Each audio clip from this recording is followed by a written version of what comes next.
자, 오늘 이 말씀 우리가 읽은 창세기 12장 1절에서 이 5절의 말씀으로 너는 복이 될지라 라는 제목으로 잠시 우리 하나님의 말씀 또 하나님의 뜻을 생각해 보겠습니다.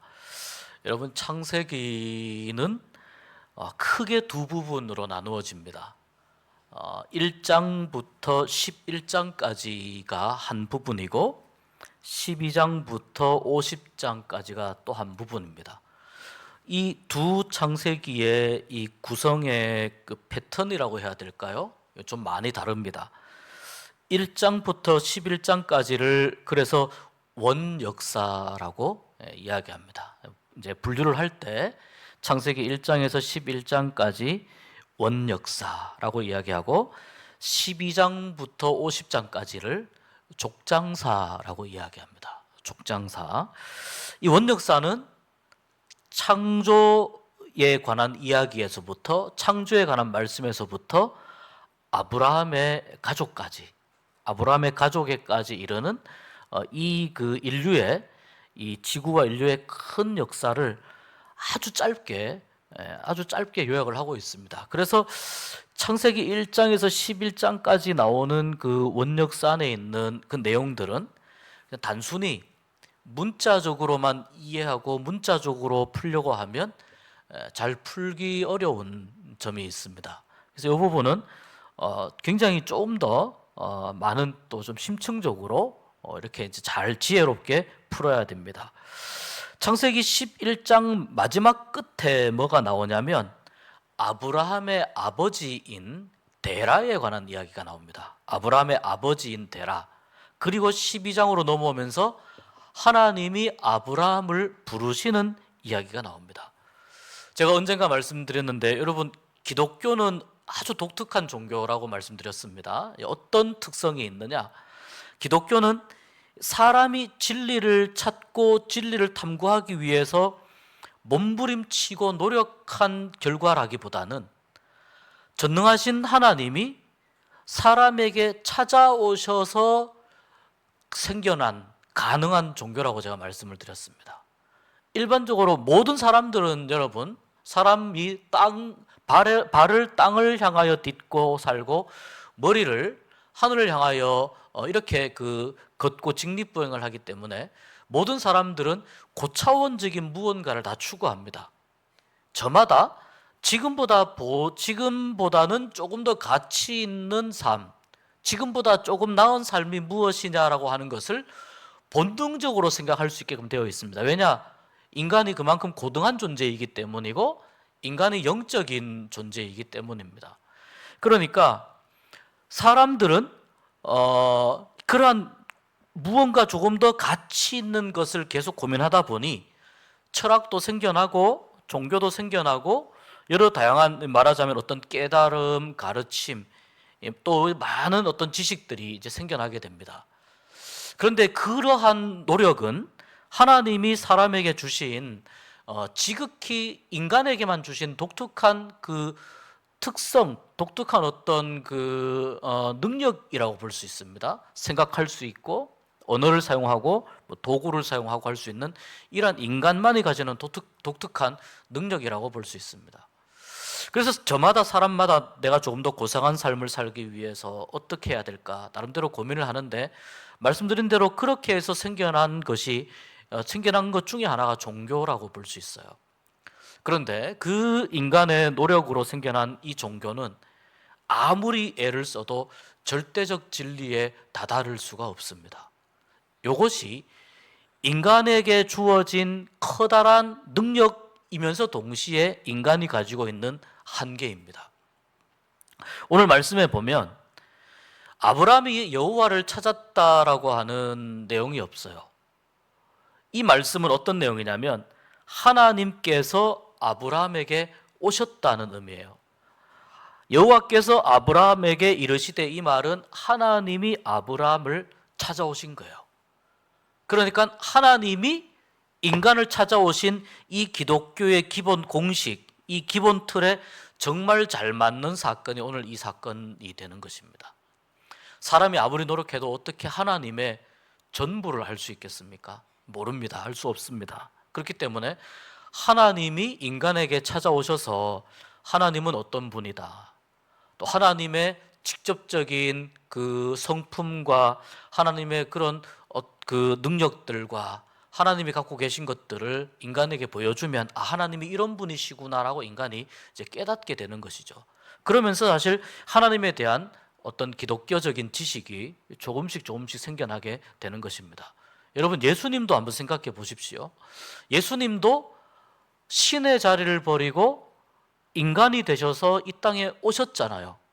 이걸 성육신이라고 이야기하잖아요. 성육신. 신이 되어 신의 자리를 버리고 인간에게 찾아오신 그 대표적인 사건, 기독교의 기본 구조가 또 아주 잘 설명될 수 있는 기본적인 아주 중요한 사건이 예수님의 성육신 사건이란 말이죠. 모든 것이 다 그렇습니다. 그래서 하나님의 말씀이 선포된다고 합니다. 이 말은 무슨 뜻이냐면 하나님의 말씀이 우리 가운데 들려진다라는 뜻입니다. 하나님께서 우리에게 말씀하신다라고 볼 수 있습니다. 자, 오늘 하나님이 아브람을 찾아오십니다. 아브람에게 어떤 가능성을 보셨는지 하나님은 아브라함에게 가기로 결정하셨습니다. 이 하나님의 결정에 대해서 왜 그렇게 하셨느냐라고 설명할 수 있는 것은 그런 자료는 별로 없습니다. 성경을 근거로 하되 하나님은 아브라함을 찾아가서 아브라함에게 무언가를 하기로 결정하셨습니다. 그리고 아브라함에 가서 말씀하시는 게 너는 너의 고향, 친척, 아버지의 집을 떠나라. 고향, 친척, 아버지의 집을 떠나라. 내가 내게 보여줄 땅으로 가라. 자, 여기 보면 내가 너에게 보여줄 땅이잖아요. 아직 보여준 거예요? 안 보여준 거예요? 안 보여준 거죠. 안 보여주었는데 보여주실 땅으로 가라는 거예요. 이게 참 답답한 이야기입니다. 우리가 어디 가려고 하면 요즘 다 내비게이션에 뭘 찍습니까? 목적지를 찍습니다. 대충 알아서 가겠지 뭐 이렇게 이게 아니고 목적지를 찍고 입력을 하고 그 목적지를 향해서 난 길을 갑니다. 근데 하나님은 동쪽으로 가라, 서쪽으로 가라, 북쪽으로 가라 이런 게 아니고 내가 내게 보여줄 땅으로 가라. 그래서 하나님의 인도함을 따라서 가는 거예요. 하나님의 인도함을 따라서 가는 가장 큰 요소는 뭐냐면 말씀이에요. 말씀. 하나님이 아브라함에게 말씀하신 이 말씀을 붙잡고 가는 거예요. 그렇게 가면 하나님께서 7가지의 복과 은혜를 주시겠다고 말씀합니다. 고향과 친척과 아버지의 집을 떠나서 하나님이 보여줄 땅을 향해서 가면 내가 너에게 7가지의 특별한 은혜와 복을 주겠다. 첫 번째가 뭐냐면 2절 앞부분에 내가 너로 큰 민족을 이루고입니다. 내가 너로 큰 민족을 이루고. 11장 끝에 아브라함의 아버지인 데라의 이야기가 나오면서 대충 이 아브라함의 가계도가 정리가 됩니다. 근데 지금 아브라함에게는 그 자녀가 있습니까? 없습니까? 있습니까? 없습니까? 너무 문제가 쉬워서 대답을 그냥 안 하시는 거죠. 자녀가 있습니까? 없습니까? 없죠. 자녀가 없는데 내가 너로 큰 민족을 이루고. 자녀가 있으면 이 말이 조금 더 와닿을 텐데 자녀가 없어서 이 말이 조금 더 와닿지 않을지도 몰라요. 근데 여러분 관점을 조금만 바꾸어 보십시오. 자녀가 없는데, 그리고 지금 아브라함이 뒤에 보니까 75세라고 이야기하고 있거든요. 자녀를 볼 수 있는 그 신체적인 나이가 이미 지났음에도 불구하고 하나님은 가장 먼저 하시는 약속, 가장 먼저 주시겠다는 복이 뭐냐면 큰 민족을 이루겠다라고 하시는 거예요. 큰 민족을 이루게 하겠다. 인간적으로 상식적으로 생각하면 하나님 그 무슨 당치도 않은 이야기입니까? 라고 반응하는 게 정상입니다. 그런데 하나님께서 지금 아브라함에게 찾아오셨잖아요. 어떤 모양으로 찾아오셨는지는 몰라요. 뒤에도 계속 보면 계속해서 하나님이 아브라함에게 찾아옵니다. 계속해서 찾아오는 장면이 계속 나옵니다. 그런데 어떤 모양으로 찾아오셨는지 모르지만 그 아브라함과 하나님과의 만남 가운데에서 아브라함이 이 말을 듣고도 하나님의 말씀을 따라서 걸음을 내딛게 한 그러한 하나님의 말씀의 뭐라고 해야 될까요? 그 놀라운 그 위력이라고 해야 될까요? 말씀이 주시는 그 강력한 권능, 그것이 이 아브라함에게 느껴졌다는 거죠. 경험할 수 있었다는 거죠. 지금 전혀 자녀를 볼 수 없는 그러한 신체적 나이이지만 너로 큰 민족을 이루고라고 하는 이 말을 듣고 거기에서 아브라함은 어떻게 받아들이냐면 그 말을 들으면서 택도 없는 소리입니다 라고 반응하기보다는 그 말을 들으면서 왠지 믿음이 생긴다는 거예요. 그 말을 들으면서 이 말을 수용하고 싶어지는 거예요. 믿음은 수용하는 거예요. 말씀을 수용하는 것이고 하나님의 일을 수용하는 것이고 말씀은 하나님의 역사하심을 수용하는 것입니다. 나에게 일어난 일들을 하나님이 하시는 일이라고 수용하는 것입니다. 그러니까 이 말씀을 받아들이고 싶은 거예요. 그러니까 이 말씀이 지금 자녀가 없지만 자녀가 없는 아브라함에게 오히려 하나님은 이런 분이야. 사람들이 처음부터 불가능하다고 생각하는 그러한 영역에 있는 일들을 하나님은 아무렇지도 않게 행하실 수 있는 분이야 라고 이야기해 주실 수 있는 그 내용이 너로 큰 민족을 이루고 라고 하는 이 말씀 가운데 있다는 거예요. 아, 우리가 생각할 수 없는, 상상할 수 없는, 불가능하다고 여기는 그러한 일들을 하나님은 하실 수 있는 분이구나 라고 내가 믿어지고 싶고 내가 믿게 되는 거예요. 그러니까 하나님의 말씀에 순종하게 되죠. 두 번째, 내게 복을 주어. 복은 얼마나 많습니까, 여러분? 집안이 잘 되는 것도 복이고 건강도 복입니다. 자녀가 잘 되는 것도 복이고 장수하는 것도 복입니다. 많은 것을 누리며 살아가는 것도 복이고 많은 곳을 다녀보는 것도 복이고 많은 지식을 가지게 되는 것도 복입니다. 우리가 일반적으로 생각하는 복이 그것입니다. 근데 여기에서 말하는 복은 무엇이냐면 네가 아브라함이 하나님이 함께 하시는 사람이라고 하는 표시가 날 것이다 라는 뜻입니다. 하나님이 함께 하는 사람이라고 하는 표시가 너의 삶에서 날 것이다. 그러니까 너의 삶을 보면 아, 하나님이 아브라함과 함께 하시는구나. 이것을 사람들이 알게 될 것이라는 겁니다. 아무리 많은 것을 누리고 아무리 많은 것을 알 수 있어도 우리가 그런 말이 있잖아요. 좋은 침대는 살 수 있어도 단잠은 살 수 없잖아요. 우리가 아무리 많은 그런 그 어떤 권세라든지 영향력이라든지 그런 것이 있다 하더라도 우리가 할 수 없는 것들이 있어요. 마음속의 평안은 하나님이 주시는 거예요. 마음속의 평안은. 그래서 오늘 우리가 살아가는 삶은 너무너무 편리해졌지만 그렇잖아요. 예전에는 다 뚜벅이로 걸어 다녔습니다. 여기서 한양 간다고 할 때 얼마나 길게 걸어 다녔습니까? 그런데 지금은 차를 타고 KTX를 타고 너무너무 편리하게 다닙니다. 스마트폰 하나로 모든 게 다 되는 시대를 우리가 지금 살아가고 있습니다. 너무너무 편리한 시절을 우리가 살아가고 있습니다.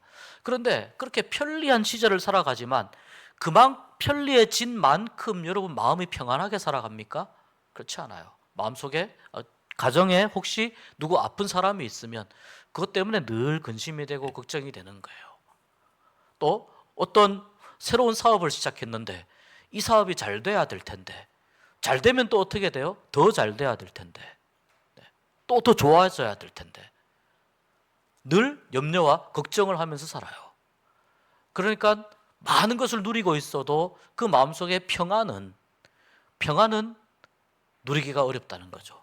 찾을 수가 없다는 거죠. 하나님이 주셔야만 된다는 겁니다. 그러니 여기에 내게 복을 주어 이 말은 너는 하나님이 함께 하시는 사람이라고 하는 표시가 나게 될 것이다. 그래야 그래야 우리가 살아가는 삶 속에서 우리가 평안을 누릴 수 있고 기쁨을 누릴 수 있고 참된 삶의 행복을 누리면서 살아갈 수가 있습니다. 고난을 당하면 하나님이 함께 계셔야 그 고난을 이겨낼 수가 있습니다.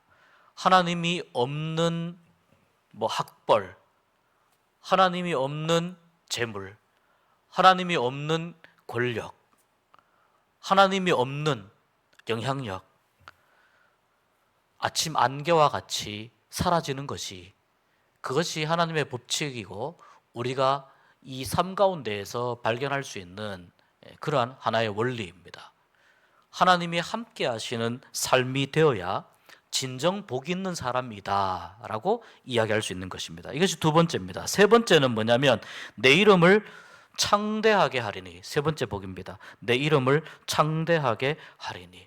그래서 아브라함의 이름이 열국의 아비잖아요. 모든 사람들의 아버지, 많은 자손들의 조상. 그 아브라함의 이름이 가지고 있는 그 위력이지 않습니까? 내 이름을 창대하게 하리니 너의 이름이 중요하게 될 것이다. 사람들이 너를 중요한 사람으로 여기게 될 것이다.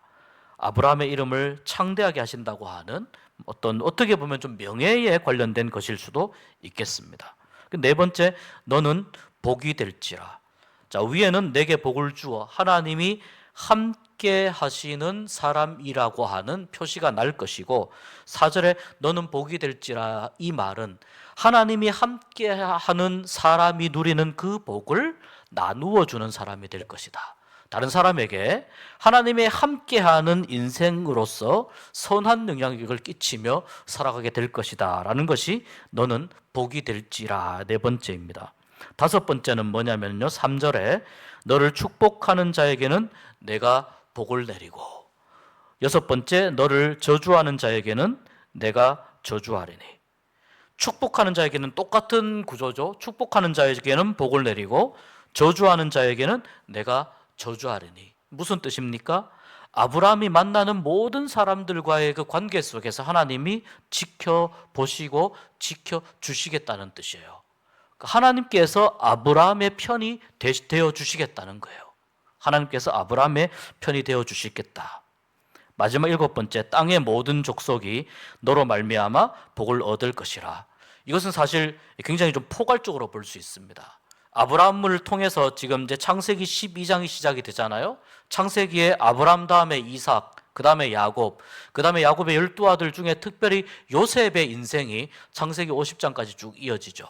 그러니까 이 과정 속에서 아브라함과 이삭과 야곱의 하나님이라고 이스라엘 사람들이 입버릇처럼 고백하는 그 하나님에 대한 호칭이 정리가 되는 겁니다. 아브라함의 하나님, 이삭의 하나님, 야곱의 하나님. 왜냐하면 이들이 하나님께서 눈여겨보시는 족장이었기 때문입니다. 그리고 야곱의 12아들들을 통해서 12지파로 구성이 되는 이스라엘 민족을 형성하시잖아요. 그 야곱의 인생의 사건 가운데서 하나님은 그를 이스라엘로 이름을 바꾸어 주시고 그 이름이 한 민족의 이름이 되게 하시잖아요. 이 내용이 창세기 12장부터 50장까지의 이 창세기 가운데 기록이 되어 있는 겁니다. 여기 모든 족속이 너로 말미암아 복을 얻을 것이라, 이 말은 맨 앞에 너로 큰 민족을 이루고, 이 아브라함으로부터 시작되는 이 족속이 큰 민족을 이루었을 때 그 민족을 통해서 다른 민족을 유익하게 하겠다. 그 출발점이 누가 되느냐? 바로 아브라함이 될 것이다 라고 하는 것입니다.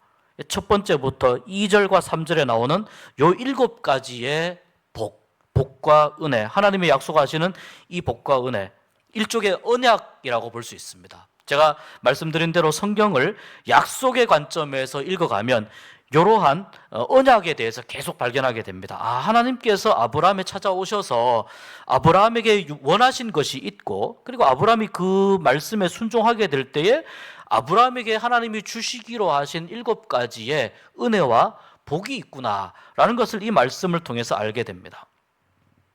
당시에는 이게 지금 BC, 그러니까 기원전 2166년경의 일이라고 볼 수 있어요. 이것이 그 창세기 11장 이전부터는 조금 시대 구분을 하기 좀 쉽지가 않습니다. 그러나 이 아브라함은 조금 어느 정도의 시대였는가 하는 것을 대충 가늠할 수 있는데, 좀 보수적으로 보았을 때 기원전 2166년경 정도라고 볼 수 있습니다. 상당히 오래 전이죠. 그때는 이 국가가 있을 때가 아니잖아요. 일반적으로 이제 그 시절에는 가족 중심의 사회가 형성이 돼 있어요. 그래서 자녀가 많은 가족이 말하자면 복이 많은 거예요. 그리고 자녀가 나오면은 아버지 어머니에게서 분가해가지고 멀리 떨어져 사는 것이 아니라 대가족을 이루면서 살아가는 거예요. 왜냐? 그렇게 해서 가족끼리 힘을 모아야 다른 외부의 어떤 공격으로부터 이겨낼 수 있고, 또 외부의 어떤 침입으로부터 서로를 보호할 수 있기 때문에 일종의 이때는 이렇게 가족 중심으로 이렇게 그룹이 이렇게 형성이 되어져서 그렇게 이제 살아가던 시대입니다. 그런데 그 시대에 보십시오. 그 시대에 지금 아브라함의 아버지가 데라잖아요. 그런데 이 아브라함은 사실 아버지와 같이 살아야 됩니다. 그때 당시의 상식으로 보면 같이 살아야 됩니다. 근데 아브라함이 하나님의 말씀을 듣고 4절에 보니까 아브라함이 보세요, 여호와의 말씀을 따라갔고라고 되어 있습니다. 여호와의 말씀을 따라갔고, 그 이전에 하나님의 말씀을 따라갔다 이렇게 설명하고 표현할 수 있는 족장이 없습니다. 아브라함이 처음입니다.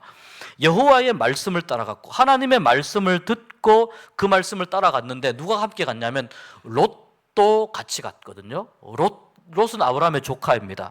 롯도 같이 갔습니다. 그런데 아브라함과 롯이 같이 가려고 하면은 내가 속해 있었던 이 아버지를 중심으로 하는 이 대가족, 여기에서부터 떨어져 나와야 돼. 분리가 되어야 되잖아요. 그러면 어떻게 됩니까? 힘이 약해집니다. 힘이 약해지면 공격받기 쉽습니다. 생존에 어려움이 있습니다. 살기가 더 어렵다는 것을 알지만 아브라함은 여기서부터 믿음의 모습을 보여주는데 하나님의 말씀을 따라서 갔다고 기록합니다. 그리고 더 놀라운 것이 뭐냐면은 하나님은 아브라함에게만 말씀하셨잖아요. 롯에게는 말씀하지 않으셨어요. 롯을 아브라함이 설득해서 함께 간 것입니다. 롯을 아브라함이 설득해서 같이 갑니다. 어느 가정에 믿음의 사람이 있을 때에 저는 정말 특별히 온 가족이 믿음으로 다 함께 하나님 앞에 같이 손잡고 예배하면 얼마나 좋겠습니까? 그러나 여러분, 그런 가족도 있는 반면에 또 내가 우리 가족 안에 믿음이 약한 가족도 있고 또 복음을 전해야 되는 가족도 있거든요. 근데 아브라함을 잘 보시면 아브라함은 분명한 확신을 가지고, 그러니까 이 상황 자체가 굉장히 불가능한 거예요. 이게 그냥 고대 사회에서 일상적으로 일어났던 일이다라고 생각하기 어려울 만큼 아주 특이한 사건입니다. 아브라함이 하나님의 말씀만 듣고 롯을 설득해서 갔다고 이야기할 수 있는 이 부분이 굉장히 특이한 사건이라는 겁니다. 그러니까 이 아브라함의 모습을 보면서 하나님의 말씀을 분명하게 믿고 신뢰하면서, 그러면서 우리 가족 안에 복음이 필요한 사람, 믿음이 약한 사람을 기도하면서 조금씩 서두르지 말고 때로는 설득하고 때로는 믿음의 본을 보이면서 조금씩 세워가는 것, 이것이 이제 가정 안에서 가정의 복음화를 이루어가는데 굉장히 중요한 부분이라고 볼 수 있습니다. 이렇게 막 너무 윽박지르지 마시고, 교회 안 나온다고 막 협박하지 마시고, 그냥 정말 하나님 안에서 함께 행복한 가족을 만들어 가기 위해서, 그러면서 아브라함이 롯을 설득해서 롯을 이끌고 그 황량한 머나 먼 길, 이게 어느 정도냐면은 700km나 되는 길을 가는 거예요. 지금 700km 걸어서 가는 거예요. 걸어서 이 길을 가려고 하는데 아브라함이 얼마나 롯을 친절하게 설득했겠습니까? 얼마나 확신을 가지고 설득했겠습니까? 롯에게 예를 들어, 야, 나 저기 독립하려고 하는데 너도 한번 따라올래? 이런 정도가 아니었다는 겁니다.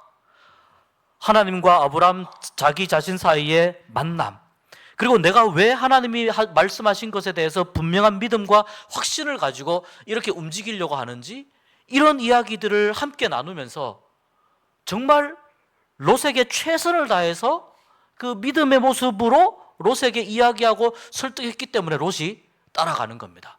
여기서부터 말씀드린 대로 약 700km를 저기 유프라테스 강 그 상류에서부터 거기에서 저쪽 시리아 땅 거쳐가지고 밑으로 내려오면서 다메섹을 거쳐서 다메섹에서 쭉 내려오면 거기가 굉장히 험준한 곳이에요. 거기서 쭉 내려오면은 헐몬산이 있어요. 헐몬산에서 내려오면 단이 있어요. 그 다음에 갈릴리 지역이 있고 더 내려와야 이제 지금 아브라함이 도착한 이 가나안 땅에 올 수가 있습니다. 이 거리가 한 700km 정도 된다는 것입니다.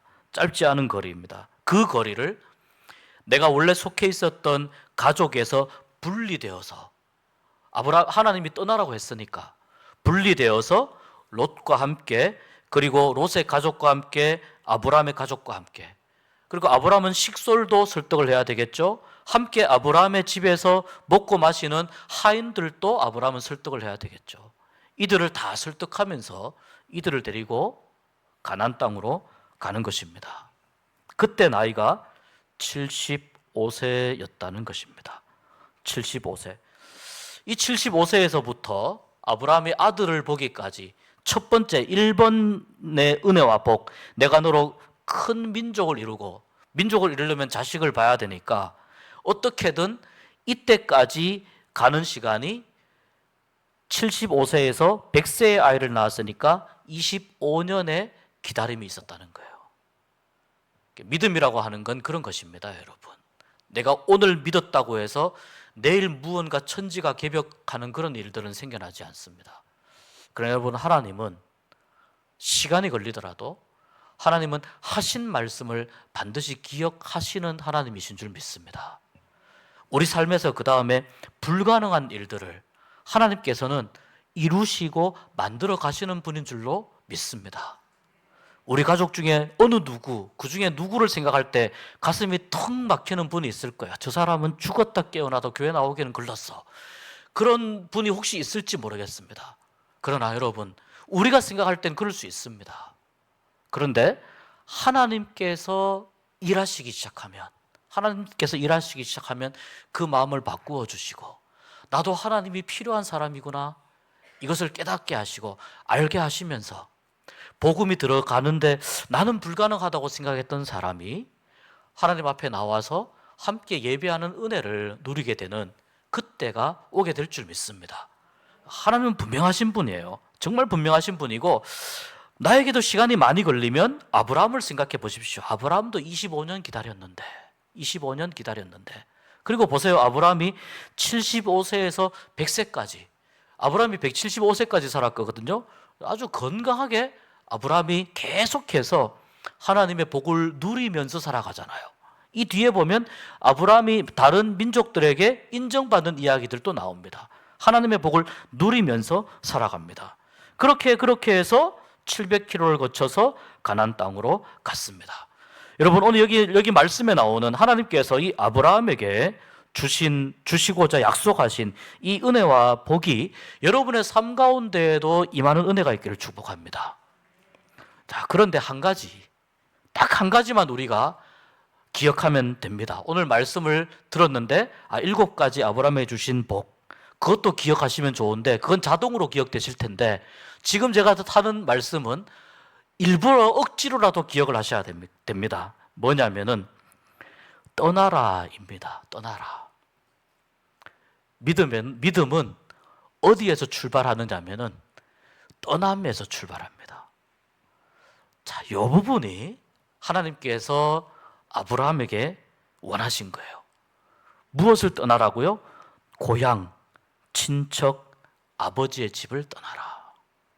고향, 친척, 아버지의 집.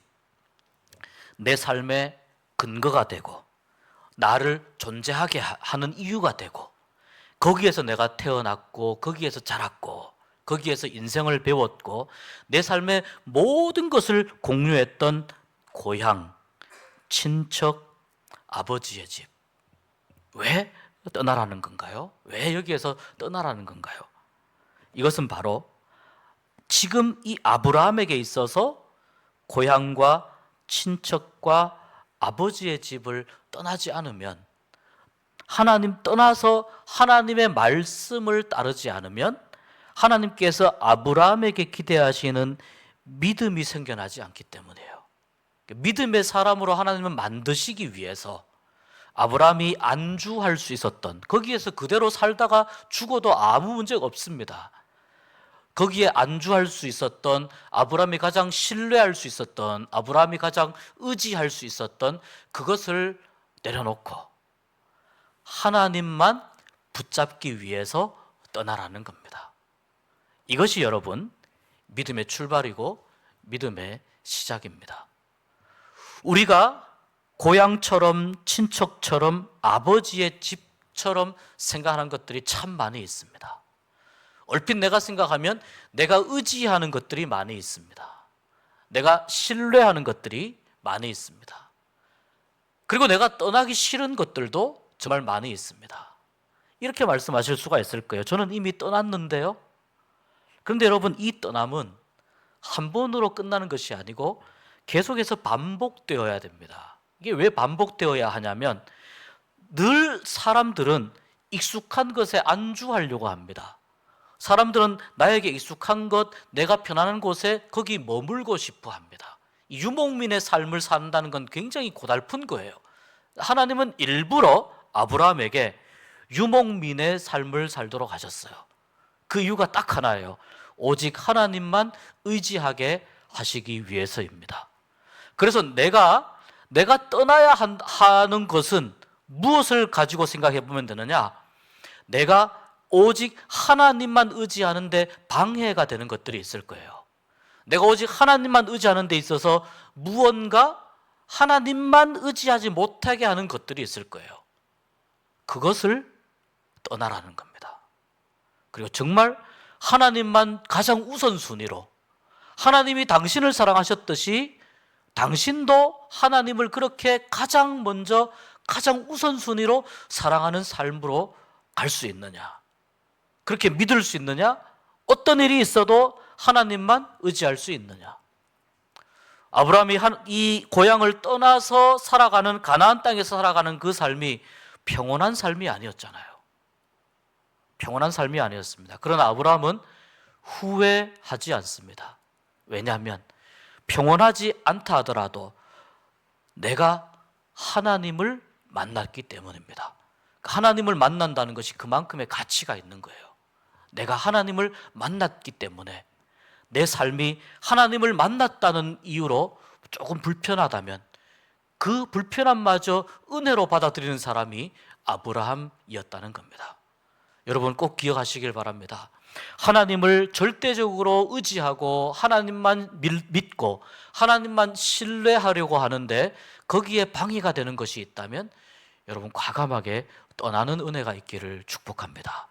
그리고 그로 말미암아 하나님이 아브라함에게 약속하신 이 7가지의 은혜와 복을 아브라함처럼 누리는 은혜가 있기를 주의 이름으로 축복합니다.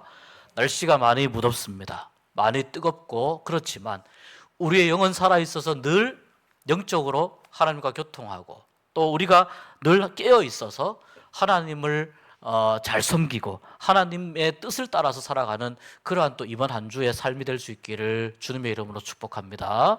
기도하겠습니다. 하나님 감사합니다. 오늘 아브라함이 떠나는 사건을 통해서 우리가 다시 한번 믿음에 대해서 생각해 보게 하심을 감사드립니다. 우리는 정말 하나님을 전적으로 믿고 있습니까? 하나님을 전적으로 신뢰하고 있습니까? 하나님 아버지, 우리가 이 아브라함의 믿음의 사건을 다시 한번 생각해 보면서 하나님을 아브라함처럼 믿고 의지하는 인생으로 살게 하여 주시옵소서.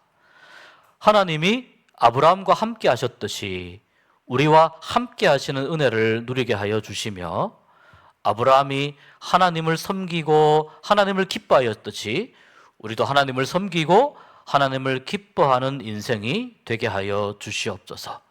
그래서 하나님과 더불어 동행함으로 말미암아 함께 살아감으로 말미암아 아브라함에게 약속하셨던 이 은혜와 복을 우리도 누리게 하여 주시옵시고 늘 우리의 믿음은 시냇가에 심겨진 푸른 나무처럼 늘 마르지 않고 잎이 풍성하여 다른 사람에게도 좋은 영향을 끼치고 또한 하나님의 살아계심과 영광을 드러내고 찬양하는 삶이 될 수 있도록 인도하여 주시옵소서. 모든 말씀 예수님 이름으로 기도하옵나이다. 아멘.